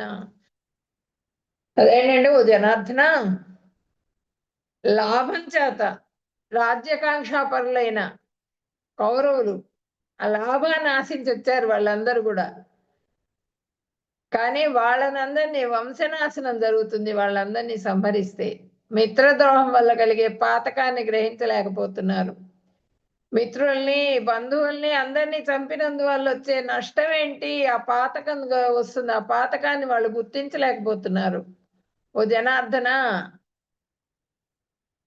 అంటే స్వజనాన్నే, అంటే జనార్దన అంటే ఏంటంటే తన ఇష్టమైన వాళ్ళనే కష్టానికి గురి చేసేవాడుట. వంశక్షయం వల్ల వచ్చే దోషాన్ని బాగా తెలిసిన మనమైనా ఆ పాపం నుంచి ఎందుకు తప్పుకోకూడదు? ఎందుకు మనం ఈ పాపం నుంచి తప్పుకోకూడదు? మనకి తెలుసు కదా జరిగే నష్టం ఏంటన్నది తెలుసు. జనార్దన, నా చేత ఎందుకు తప్పు చేయిస్తున్నావు నువ్వు? నేను నిన్ను నీ పాదాలు పట్టుకొని పూజించే భక్తుడిని నేను. నాకు కష్టాన్ని ఎందుకు ఇస్తున్నావు నువ్వు, ఇటువంటి కష్టాన్ని అని చెప్పినని ఆయన జనార్దన అని సంబోధించి ఇక్కడ ప్రార్థిస్తున్నారు అన్నమాట కృష్ణ భగవానుడిని. కుటుంబ సాంప్రదాయాలు. కులక్షయ పుణ ప్రణశ్యంతి కుల ధర్మాన్ సనాతనాః ధర్మే నష్టే కులం కృష్ణ అధర్మో అభిభవత్యుత. వంశనాశనంతో ప్రాచీన కుల ధర్మాలు నశిస్తాయి, కులాలన్నీ కూడా నశించిపోతాయి. మొత్తం అందరూ మగవాళ్ళందరూ కూడా యుద్ధంలో చనిపోతారు. యోధులందరూ కూడా వాళ్ళ భార్యలందరూ కులటలవుతారు.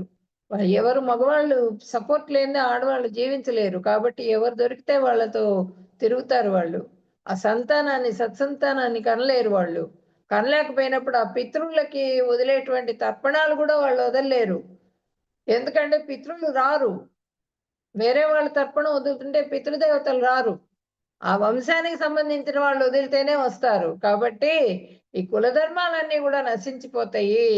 వంశం అంతా కూడా అధర్మం అయిపోతుంది, అధర్మం అనుకుంటుంది. ఎందుకు ఈ విధంగా నేను చేయాలి అని చెప్పనని అడుగుతున్నారు అనమాట. నెక్స్ట్. ఏది మామ ప్రతీకారం అశస్త్రం శస్త్రపాణయః ధార్తరాష్ట్రారణే హన్యోస్తన్వే క్షేమతరం భవేత్.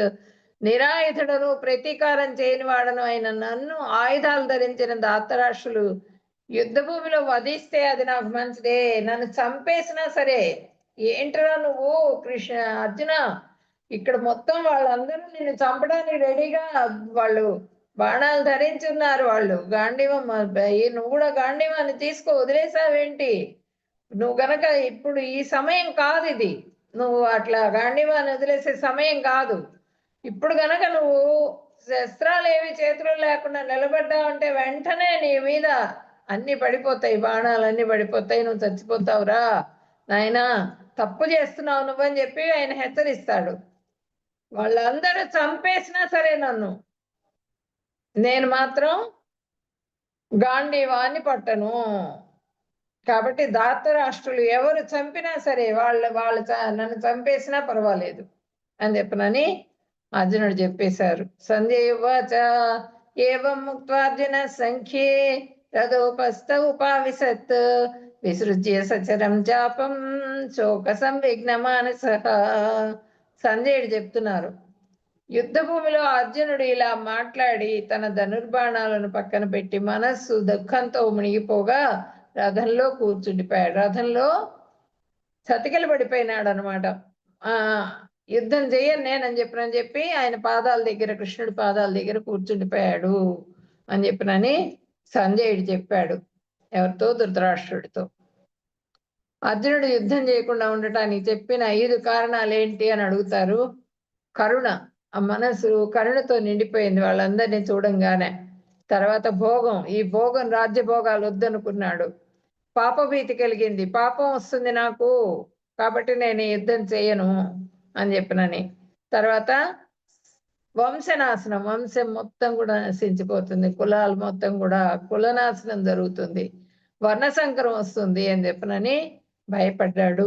అనిశ్చయత, నేను ఏది నిశ్చయించుకోలేకపోతున్నాను, యుద్ధం చేయాలా వద్దా? క్షత్రియుడిగా యుద్ధం చేయాలి కానీ ధర్మం ప్రకారంగా యుద్ధం చేయకూడదు. అక్కడ ధర్మాత్ములందరూ నిలబడి ఉన్నారు. ఎవరు? భీష్ముడు, ద్రోణుడు, వీళ్ళందరినీ కూడా సంహరించకూడదు. పెద్దవాళ్ళు వాళ్ళని సంహరించకూడదు. ఈ రెండింటిలో నాకు సంశయంగా ఉన్నది కాబట్టి అనిశ్చయ స్థితిలో ఉన్నాను నేను అని చెప్పినని ఆయన చెప్పడం జరిగిందనమాట. హరే కృష్ణ హరే కృష్ణ కృష్ణ కృష్ణ హరే హరే, హరే రామ రామ రామ హరే హరే. వాంఛాకల్పతరుభ్యశ్చ కృపా సింధుభ్య ఏవ చ పతితానాం పావనేభ్యో వైష్ణవేభ్యో నమో నమః. హరే కృష్ణ కృష్ణ కృష్ణ హరే హరే, హరే రామ రామ రామ హరే హరే. హరే కృష్ణ. భక్తులందరికీ ప్రణామాలు. హరే కృష్ణ.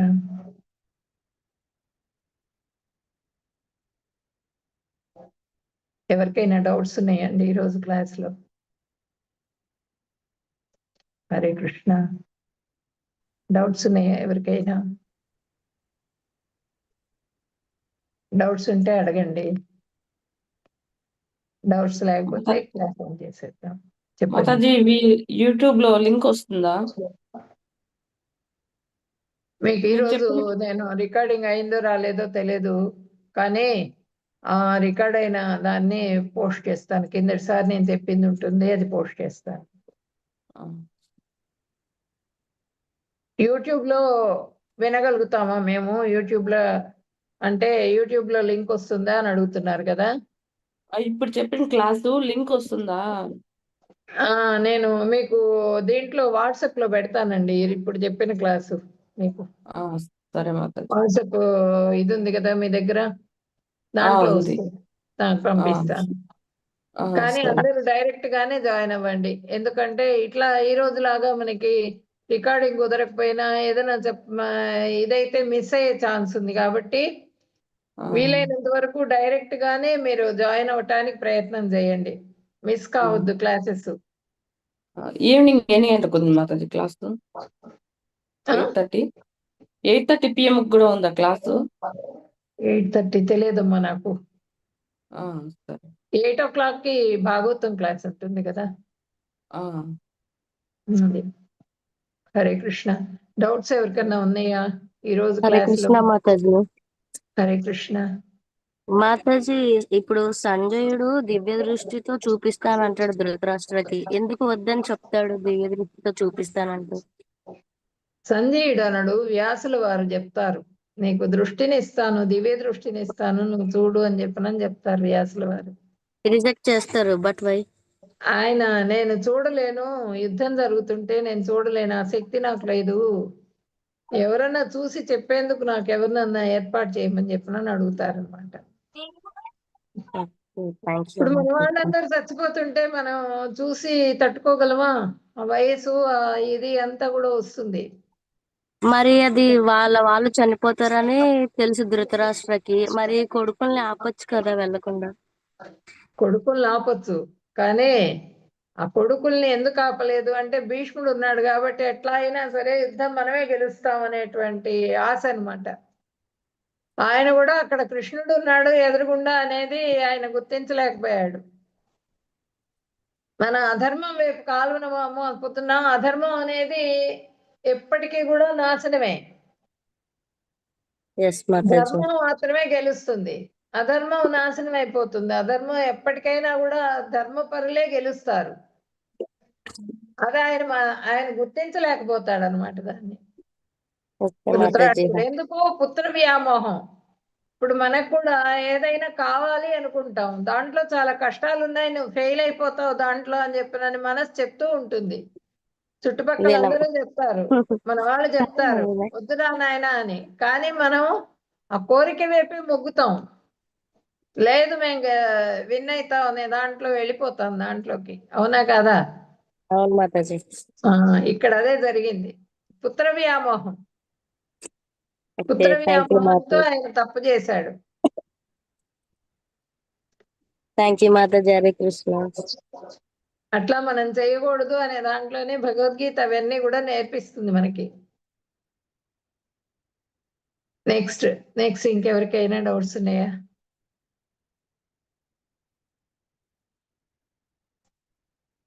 హరే కృష్ణ. డౌట్స్ ఎవరికైనా ఉంటే భయం లేకుండా అడగండి. హరే కృష్ణ మాతాజీ. హరే కృష్ణ. నా పేరు సాహితి మాతాజీ. ఏం మాతాజీ? సాహితి మాతాజీ నా పేరు. ఓకే మాతాజీ. సాహితి మాతాజీ చెప్పండి. మాతాజీ, మీరు ఇవాళ మార్నింగ్ స్టార్ట్ చేశారు కదా, నాకు ఒకటి అనిపించింది. స్టార్ట్ చేసేటప్పుడు ఒకసారి హరే కృష్ణ మంత్రంతో స్టార్ట్ చేస్తే బాగుండు కదా, ఒక మాల కంప్లీట్ చేస్తే మనకి కొంచెం కాన్సన్ట్రేషన్. ఈ రోజు చాలా గందరగోళంగా, ఏదంటే నాకు కంప్యూటర్ వర్క్ కాలేదు, అసలు క్లాస్ కూడా చాలా సేపు చెప్పాను, చాలా సేపు జరిగింది, ఈ రోజు లేట్ అయిపోయింది అందరికీ కూడా. రేపటి నుంచి చేసుకుందాం అమ్మా అట్లాగే. Thank you so much Mataji. Hare Krishna. Hare Krishna. Mataji Hare Krishna. Hare Krishna. అవి 1 2 3 4 అలా పెడుతున్నారు మాతాజీ, ఓఫో అలాగా. వాళ్ళు నేమ్స్ పెడితే అటెండెన్స్ తీసుకోవడానికి ఈజీ అవుతుంది, సర్టిఫికేట్ రావడానికి ఈజీ అవుతుంది మాతాజీ. అమ్మా మీరు మీ నేమ్ పెట్టాలి, నేమ్ పెడితే మీకు సర్టిఫికేట్ కూడా 1 2 3 4 5 6 సర్టిఫికేట్ వస్తుంది. ఓకేనా? మీకు 18 days క్లాస్ అటెండ్ అయినట్టుగా సర్టిఫికేట్ 1 2 3 4 5 6 వస్తుంది. మీ పేరు పెట్టాలి అక్కడ, పేరు పెడితే మీ పేరు మీద సర్టిఫికేట్ వస్తుంది.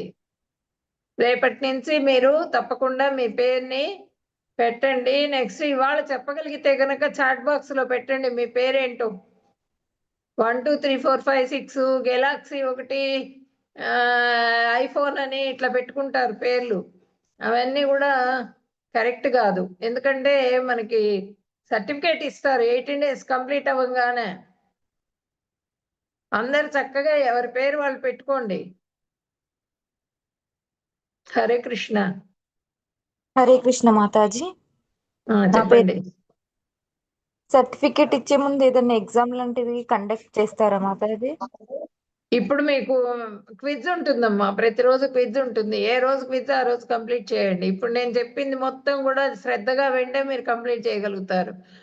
క్విజ్ లో మీరు మార్కులు ఎన్ని వచ్చినాయి అన్నది ముఖ్యం కాదు, మీరు దాన్ని అటెంప్ట్ చేయటమే ముఖ్యం.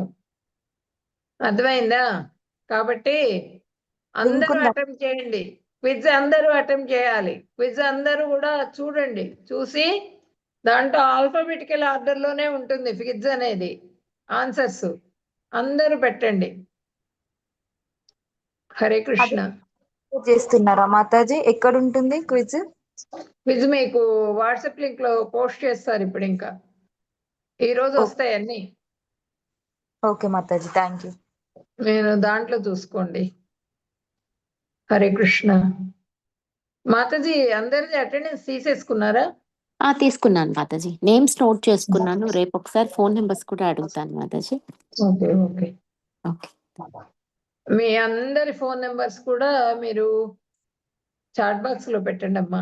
అందరూ రేపు, ఈ రోజు కాదు రేపు, అందరూ రాగానే మీ పేరు, నంబర్, ఫోన్ నెంబరు పెట్టగలిగిన వాళ్ళందరూ చాట్ బాక్స్ లో పెట్టండి. పెట్టలేని వాళ్ళు ఉంటారు, ఏంటంటే పెద్దవాళ్ళు అటెండ్ అవుతూ ఉంటారు పిల్లల ఫోన్లలో. పెట్టలేని వాళ్ళు నోట్తో చెప్పండి, నా పేరు ఇదమ్మా, నా ఫోన్ నెంబర్ ఇదే అని చెప్పనని చెప్తే అప్పుడు నోట్ చేసుకుంటారు అరుణాశ్రీ మాతాజీ. ఓకేనా? హరే కృష్ణ. హరే కృష్ణ మాతాజీ. హరే కృష్ణ. ఓకే, ఈరోజు ఇంకా ఏం చేసేద్దామా క్లాసు? హరే కృష్ణ. రేపు కరెక్ట్ గా 6 స్టార్ట్ అవుతుంది, అందరు కూడా అటెండ్ అవ్వండి. హరే కృష్ణ. హరే కృష్ణ. హరే కృష్ణ. చెప్పండి ప్రభుజీ, ఏదైనా డౌట్ ఉందా? హరే కృష్ణ మాతాజీ. హరే కృష్ణ.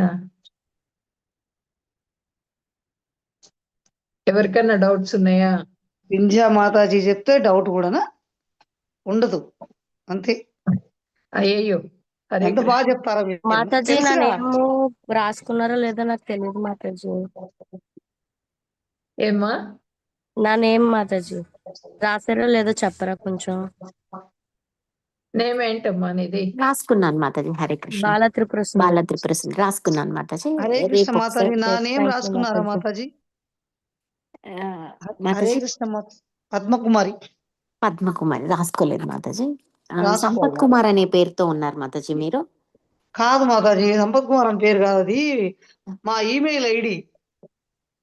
ఆ ఈమెయిల్ ఐడి గవర్నమెంట్ ఆఫీసర్స్ కదా, ఆ ఐడి మీద ఉంటుంది, అందుకని. ఓకే, మీ పేరు పద్మకుమారి? అవునండి. Thank you Mataji. నెంబర్ కూడా చెప్తారా మాతాజీ? 9848 9848 398 398 13. థ్యాంక్ యూ మాతాజీ. హరే కృష్ణ మాతాజీ. అధ్యాయము చాలా ముఖ్యమైన అధ్యాయం, రేపటి అధ్యాయము. ఎవరు మిస్ కావద్దు, అందరు అటెండ్ అవ్వండి. హరే కృష్ణ మాతాజీ. ఇక్కడ కూడా వివో హరే కృష్ణ మాతాజీ. వివో 122 పెట్టారు. వీళ్ళది కూడా నేమ్ చెప్పండి అమ్మా. మీది వివో 223. ఒక్కసారి అన్మ్యూట్ చేసుకుని మీ నేమ్ చెప్పండి.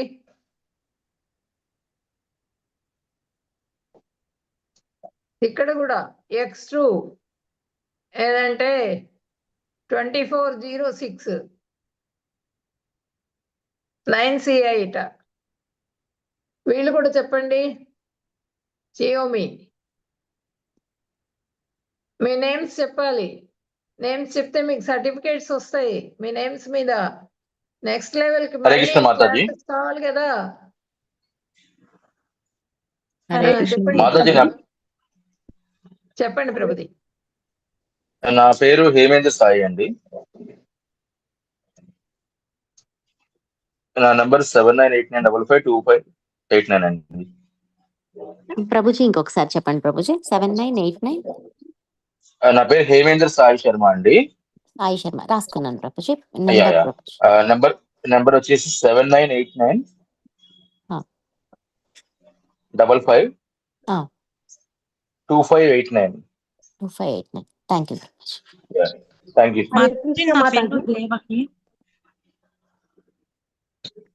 మాతాజీ రాధికా పేరు రాసుకున్నారా మాతాజీ? మాతాజీ ఒక్క నిమిషం మాతాజీ.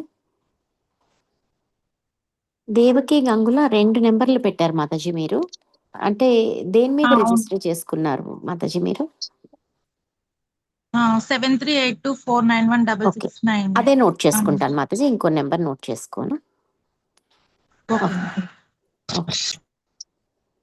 హరే కృష్ణ మాతాజీ. చెప్పండి మాతాజీ. నా పేరు రాసుకున్నారా మాతాజీ? పేరు సుజాత మాతాజీ సుజాత వట్టుకుటి. రాసుకోలేదు మాతాజీ, రాసుకుంటాను మాతాజీ, ఒక్క నిమిషం. హరే కృష్ణ మాతాజీ. మాతాజీ చెప్పండి, చెప్పమ్మా. రాధిక మాతాజీ. అంటే మా అమ్మాయి పేరు మీద లాగిన్ అయ్యాను మాతాజీ. నా ఫోను స్పీకర్ వినిపించట్లేదు. ఓకే, రాధిక అట Mataji. Radhika Vadlamudi Mataji. Radhika Vadlamudi. yes Mataji. Number Mataji? Vadlamudi. Okay Mataji login అయ్యే నెంబర్ చెప్పాలా మాతాజీ? నా నెంబర్ చెప్పమంటారా? అంటే మీకు రిజిస్టర్ చేసుకున్న నెంబర్ చెప్పండి మాతాజీ. 96 96 40 40 7 7 111 111 22. 22. మీరు ఏ పేరుతో లాగిన్ అవుతారు మాతాజీ? అంటే పేరు రేపు చేంజ్ చేసేసుకుంటా మాతాజీ. ఓకే మాతాజీ, అలా అయితే ప్రాబ్లం లేదు Mataji. Okay Hare Krishna Mataji. Thank you Mataji. Thank you మాతాజీ. హరే కృష్ణ. నాది ఫోన్ నెంబర్ వేసుకోలేదు మాతాజీ. సుజాత వట్టుకుటి. రాసుకుంటాను మాతాజీ, ఒక్క నిమిషం. సుజాత చెప్పండి Mataji. 95 95 730 730 87 87 157. 157. Okay Mataji. Thank you మాతాజీ. Hare thank Krishna you Mataji. మాతాజీ. హరే కృష్ణ. హరే కృష్ణ మాతాజీ. మాతాజీ ఒక్క నిమిషం మాతాజీ. పిల్లల పేర్ల మీద, హస్బెండ్ పేరు మీద, ఇంట్లో వాళ్ళ పేర్ల మీద ఎవరైనా జాయిన్ అయ్యి రిజిస్టర్ చేసుకున్న నెంబర్ వేరేది అయ్యుండి మీ పేరు వేరేదిగా వస్తున్నప్పుడు మీ పేరు, మీ ఫోన్ నెంబర్, రిజిస్టర్ చేసుకున్న ఫోన్ నెంబరు చెప్పండి మాతాజీకి. ఇక్కడ సేమ్ ఉన్నప్పుడు చెప్పాల్సిన అవసరం లేదు. రిజిస్టర్ చేసుకున్న నెంబరు లోనే మీరు జాయిన్ అయినప్పుడు చెప్పాల్సిన అవసరం లేదు. కానీ వేరే ఫోన్ లో జాయిన్ అయితే మాత్రం చెప్పండి మీ పేరు, ఫోన్ నెంబరు, మీరు రిజిస్టర్ చేసుకున్న ఫోన్ నెంబర్. సాహితీ మాతాజీ నోట్ చేసుకున్నాను మాతాజీ. ఇంకెవరో చెప్తానన్నారు మాతాజీ. లేదు మాతాజీ, నేను రిజిస్టర్ చేసుకున్న నెంబర్ పైనే లాగిన్ అయ్యాను. ఓకే మాతాజీ. హరే కృష్ణ. రియల్మీ ప్రభుజీనా మాతాజీనా? Realme RMX 3081.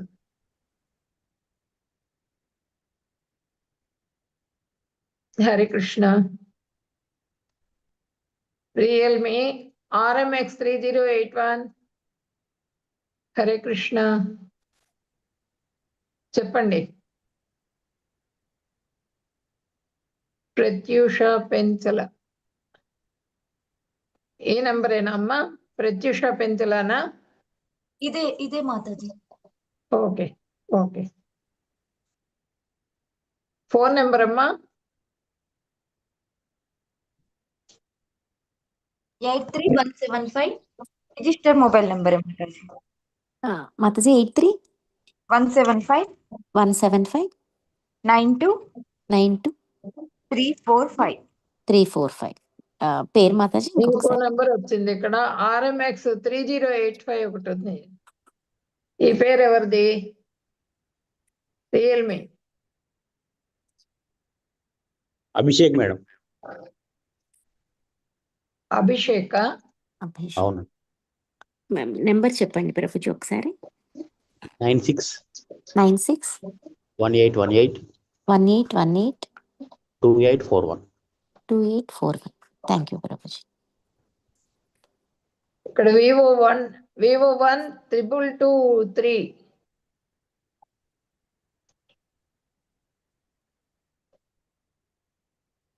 Hare Krishna. Unmute చేసుకొని మాట్లాడండి.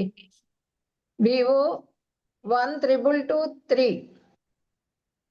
పేరేంటమ్మా మీది? ప్రభుజీనా మాతాజీనా? పేరేంటి? మాతాజీ ఇందాక అభిషేక్ గారు దేని మీద లాగిన్ అయ్యారు మాతాజీ? అభిషేక్ గారా? రియల్మీనా మాతాజీ? ఓకే. 3085 ఉంది కదా, రియల్మీ రెండోది. Realme RMX 3085. ఎవరు మాతాజీ? RMX 3085. ఇదే అభిషేక్. ఓకే ప్రభుజీ 3085. ప్రత్యూష గారు మాతాజీ జియోమి. ఇక్కడ 222 వాళ్ళు చెప్పాలి, వీళ్ళు చెప్పలేదు. రేపు చూద్దాం వీళ్ళది. రేపు అడుగు. ఓకే మాతాజీ. హరే కృష్ణ మాతాజీ, హరే కృష్ణ మాతాజీ. ధన్యవాదాలు. ధన్యవాదాలు మాతాజీ. హరే కృష్ణ. అందరికీ ధన్యవాదాలు. రేపు కరెక్ట్ గా 7 కి అయిపోతుంది. 6 to 7 చెప్తాను క్లాసు. అందరూ కూడా అటెండ్ అవ్వండి. హరే కృష్ణ. హరే కృష్ణ. ఏం చేస్తున్నామండి ఇంకా? హరే కృష్ణ. హరే కృష్ణ మాతాజీ చేసేస్తాను. కరుణాశ్రీ మాతాజీ హరే థ్యాంక్ కృష్ణ యూ. మాతాజీ. ధన్యవాదాలు. ధన్యవాదాలు మాతాజీ.